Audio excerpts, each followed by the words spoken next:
Welcome to FedScoop TV. I'm Camille Tootie, FedScoop's editorial director, and I'm sitting here with David Bellino. Welcome. Thank you.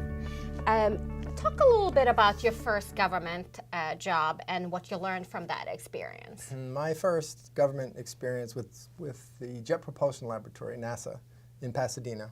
And I was working with the pioneers of computer graphics at the time. And we got off the space program a little bit because of funding and went into the wargaming world. So that's my experience with the military.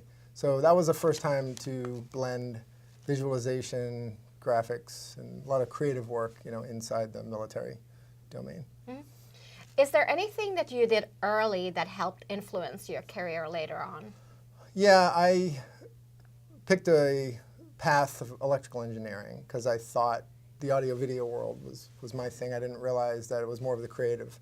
So I think continuing on with classes in schools and meeting people, realized that even though I had my background in engineering, I decided to go to school, continue on in school in film.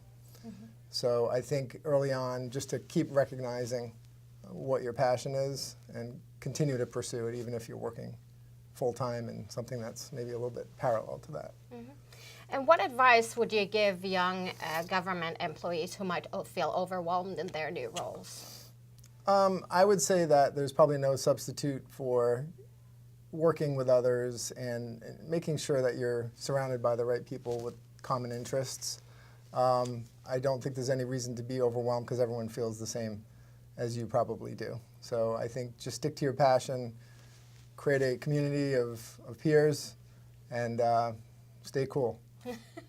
And what's the best career advice you've received from someone? It's one thing, and that's to make sure you're doing what you love doing. And that's kind of a general statement, but if you think about that from a career perspective, and you always keep your eyes and focus on what you love to do, many people find that they're doing something that they don't necessarily love to do.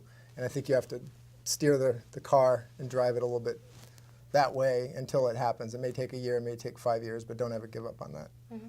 What are some of the resources you would recommend to someone who wants to help further their career? Obviously today, the web is a huge tool. I still find that conferences such as, MAX and NAB and CES and Adobe Gov, they're invaluable to me. I think from a resource perspective, there's still nothing like face-to-face and being with people who share the same passion. So I would say for resources, don't overlook the physical aspect. Mm-hmm. And why would you recommend someone early in their career to look at working with the federal government? I think the federal government gives you a completely different perspective on life and how the world works mm-hmm. in terms of Washington. And there's also incredible resources inside. And what I didn't realize is it was an incubator. It gave you an ability to build yourself as to whoever you want to be. If you have a niche and you have a talent and there's funding available, you can literally over time build what you want to build for yourself. And the government gives you the opportunity to do that. Mm-hmm. What are some of the more interesting projects that you're working on right now? I moved from the entertainment industry into government, being a director and a producer.